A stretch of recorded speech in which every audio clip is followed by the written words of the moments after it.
Ladies and gentlemen, welcome to the ET Stand podcast, the Cronulla Sharks podcast by fans for fans, where we let our talking do the football. With me tonight is Scott, man of the people, Latino, for his first time on a classic Cronulla Chronicles episode. This is our third one where we look at a classic match involving the team we're playing this weekend. So 2024 round 3, we play the West Tigers at Leichardt on Saturday night. Tonight, we're going to take you back to the year 2008.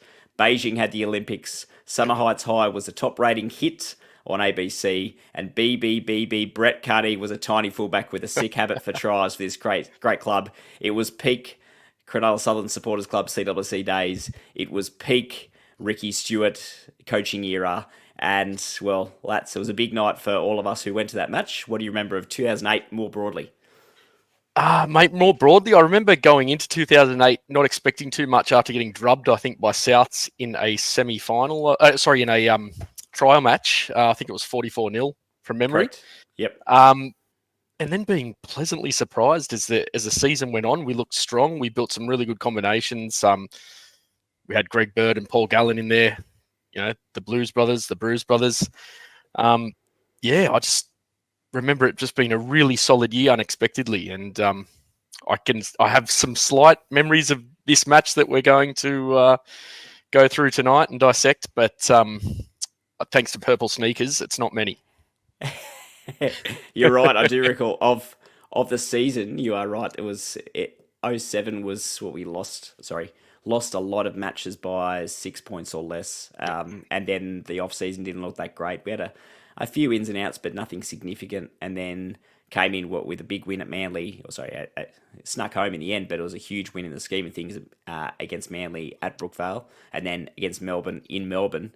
And then they were pretty good on the road early on. We'll cover some of those early season matches later this year. But it went all the way through to round 25, where we were here playing against our, I suppose, arch nemesis in the Tigers. They had the wood over us for a long period of time, and then we were sitting third as we look at the draw, also I suppose the position going into the match, while the Tigers were 12th.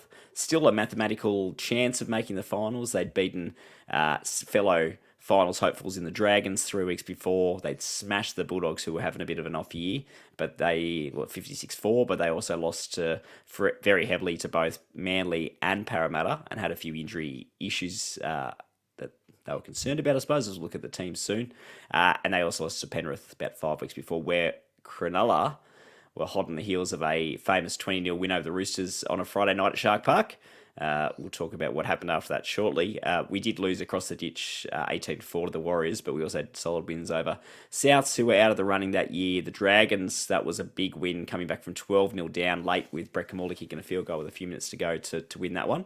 But also a loss up in Brisbane in a hard-fought contest. So, we were sitting pretty, but we were in okay form, but not the best of form if you compared it to Manly and Melbourne, who were end up being tied leaders, but they were outright at that point in time. So, do you recall any of those matches leading up to it? Obviously, the Roosters game. I remember, mate. Yeah, the Roosters game. But I also recall, because that was sort of the building era for the Dragons, wasn't it? Going into that, that was where they were starting their build going into their 2010 premiership. Yep. I remember that being a massive game. It's always a massive game against the Dragons because my brother-in-law follows them. I've got mates that follow them, and it's always huge. I remember being pretty pumped over that one. And the Roosters one was just smashing, a drubbing, wasn't it? That was just a brilliant shutout to see. Yep. Yeah, and then we saw later that weekend, unfortunately, Greg Bird had some allegations of a very unsavoury incident that our season was probably going to be derailed anyway based on what we saw a few weeks later, but it didn't help at all, and losing him was a big out. So I roll forward to the team lineups, and we'll get a bit of music going. Probably get a bit of audio there too. Sorry, mate. Here we go. Rolling into it. You see plenty of ex-Sharks in this Tigers team. Number 1, Brett Hodgson, in his final match at Leichardt. It was a farewell match for him. Captain, the wingers Taniel Tuaki, future Shark Bo Ryan, the centres Tim Moulton, Chris Lawrence. The halves, Benji Marshall and future player and coach John Morris. The front row involved all future Sharks, number 22, or former Shark Keith Galloway, number 14, Stuart Flanagan, number 10, Bryce Gibbs, back row, Dane Laurie, Chris Heiningson, another future Shark, and Dean Hallertau. The bench, Ryan O'Hara, Liam Fulton, Corey Payne, Bronson Harrison, the coach, Tim Sheens. As for the Sharks, had Brett Carney at fullback, Missy Talapapa and leaping Luke Covell, the wings, Ben Pomeroy and David Simmons, the centres, Brett Seymour and Brett Kimmorley. They had the halves, the front row, Ben Ross, Isaac, put your hands up for De Gois, and Brian Norrie. The back row, Luke Douglas, who'd moved from the front row to the back row to cover Greg Bird. Fraser Anderson and Paul Gallen, the captain. The bench, Danny Nutley, Grant Millington, Kate Snowden, Terence Siusu, the coach, Ricky Stewart. What do you reckon of those lineups?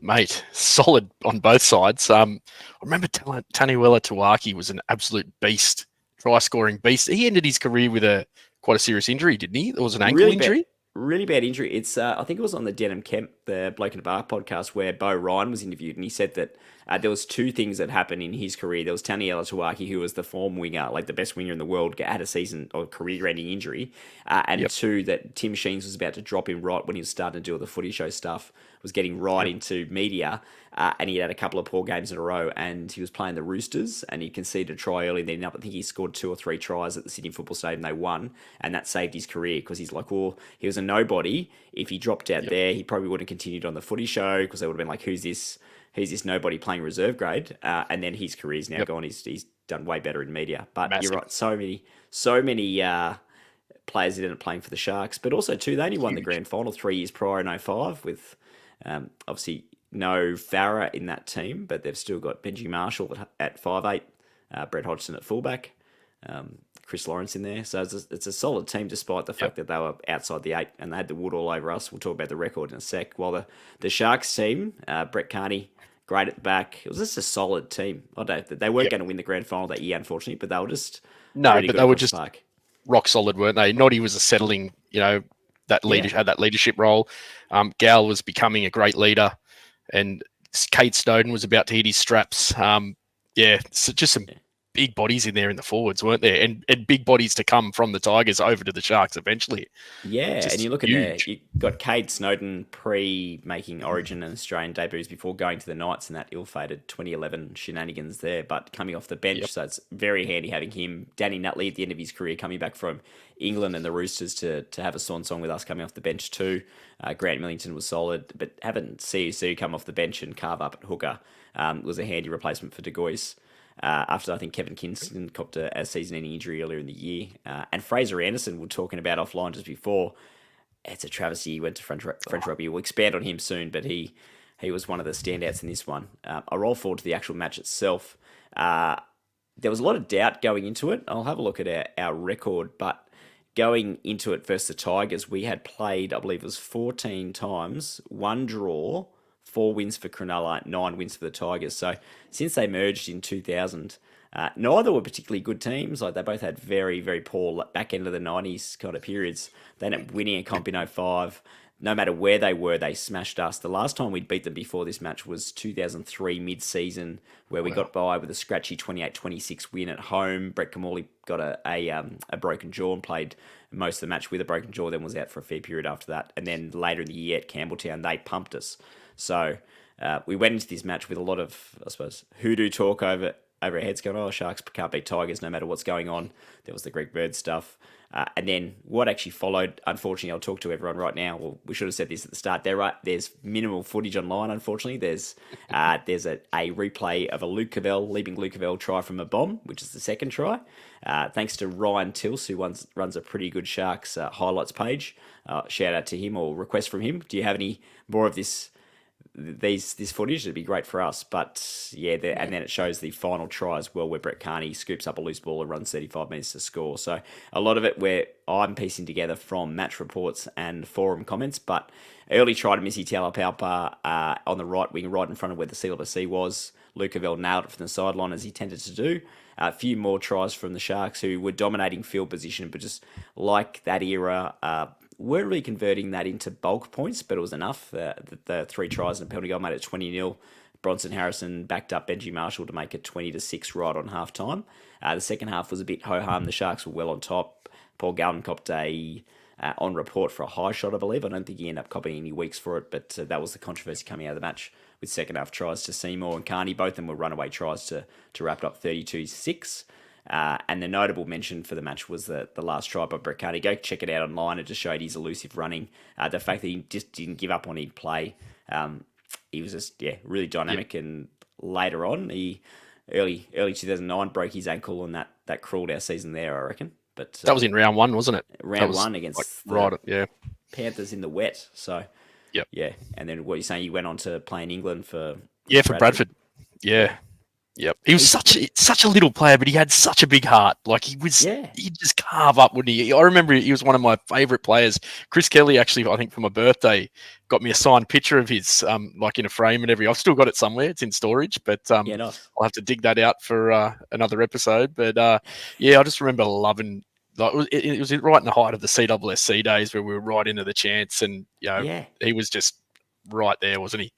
I remember him scoring a couple of Ben Barber-style tries too. I think it was early in 2007, breaking off the back of the scrum and copying an inside ball, like similar to the Ben Barber grand final play that we do years later. He was really good at that. He's safe under the high ball, but despite being tiny. I think we signed him from Souths as a utility, and he actually started kind of covering the halves a little bit in it was 06, 07.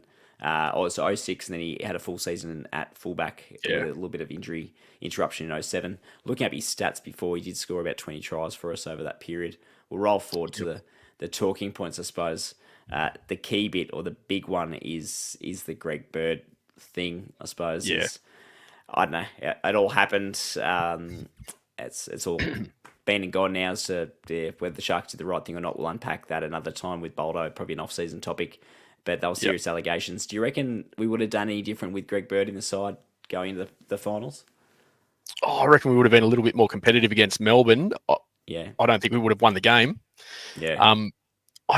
You can't lose a player of Greg Bird's caliber and expect to go on and win a premiership.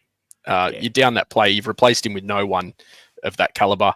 And geez, it didn't hurt seeing him play for the Gold Coast when he came back. And it's the same sort of feels as Val Holmes playing for the Cowboys and not giving us a shot at his signature coming back from the NFL. Matt Rogers playing for the Titans, Peachy for the Bunnies. Yeah, doesn't look hurts. Right. And I think he ended up playing more games for the Titans in the end than it was a close run thing, but he captained them and played so many games for New South Wales and Australia. And it was, we signed him in 02 as a junior from the Hunter, or at the end of 01, start of 02 with Chris Anderson, came in as a pretty scrawny little 5'8" who could kick goals, quickly filled out into being a back rower. I think I did hear him in an interview with, it was Andy Raymond, and he was saying that his favourite position was lock, but he did play a lot of 5'8" for us. And he was a big 5'8", had a good kicking game, he could kick goals. He scored that try in the 02 semi-final against the Dragons when I think he was 18, coming off the bench.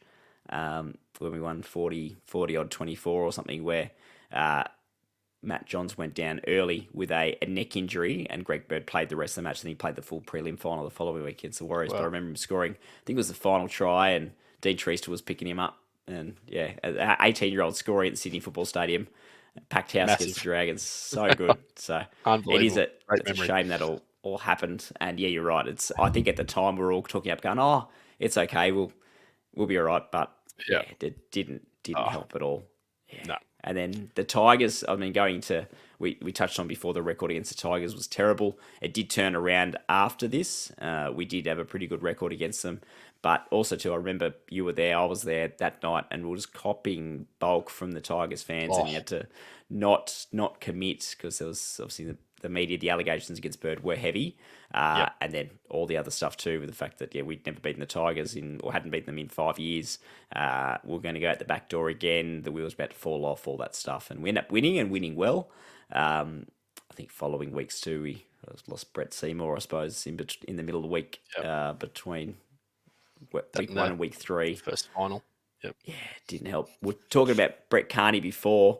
I'll bring up his stats now because they were good, and it was a shame that he had such a, I suppose, fleeting career with us in that he scored 20 tries for us across, he was with Cronulla from 2006 to 2009. He had 10 tries in 2008, so it's pretty good. He scored a pretty famous hat-trick in 2007 against the Dragons on a Monday night. in a big win there.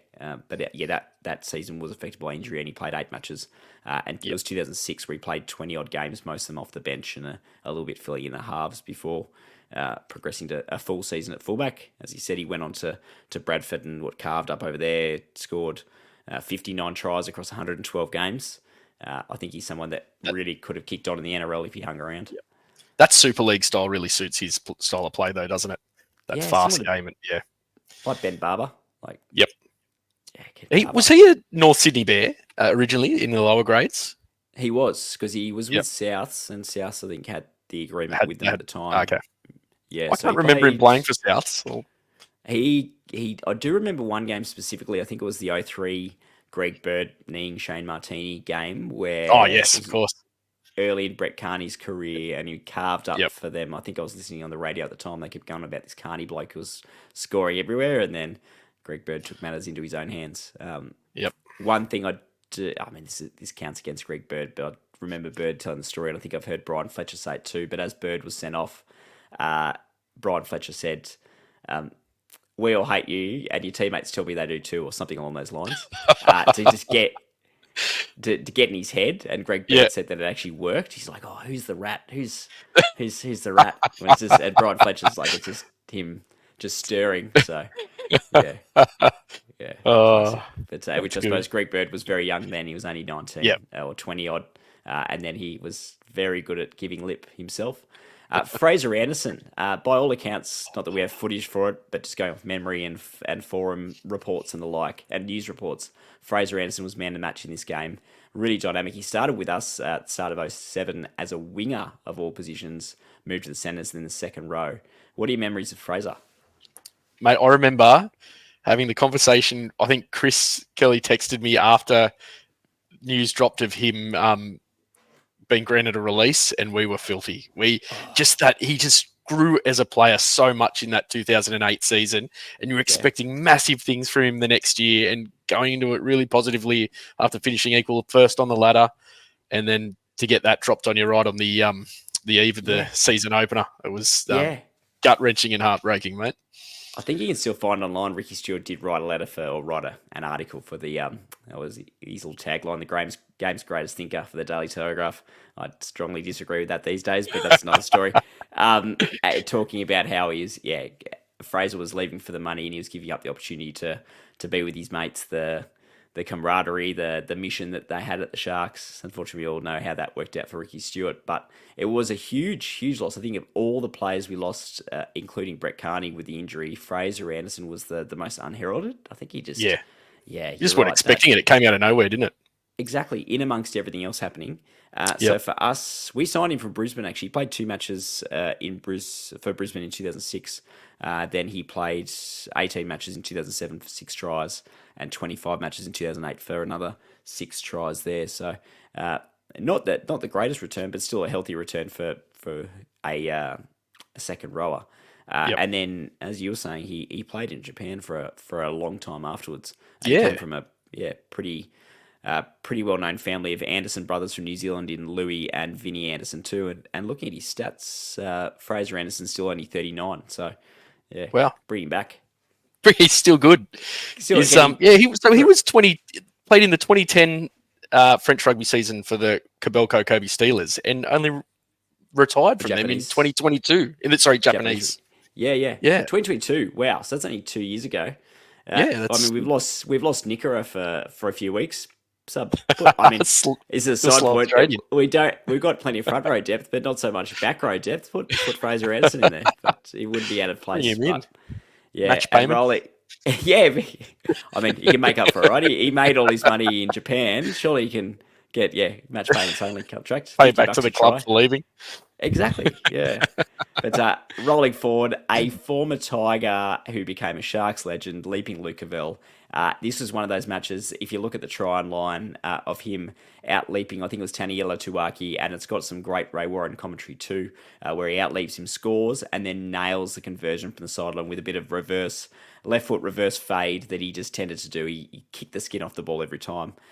It is classic Covell. And looking at his kicking, he ended up with an overall percentage, like career percentage of 74.78 across the two clubs, which isn't as high as I thought he would. But and 08, he had a pretty low percentage by his standards, it was only 70.87. But on this occasion, he kicked 6 from 6. I think he was copping a bit of heat for his goal kicking, and he was nailing them from everywhere. I remember there was one directly in front of us where we were sitting, that first try from Talapapa, and Colin Gorman, I think, was the guy who was the photographer, who goodness knows where his photos are these days. If you're listening, Colin, highly doubtful. Give us a shout out. Send us your photos so we can put some better photos on our images here. But there was a picture of us all doing the spirit fingers and all leaning as Covell's got the ball fading in. But we've got pretty good goal kickers these days with Nico and Trindle, and great wingers too. But gee, Covell was good. Oh, mate, that 08 season, he was Dally M point scorer of the year. Yes, I believe. Right. Yeah. Yes, he was. Mate, built totally different to the wingers these days. They're quite different athletes, aren't they?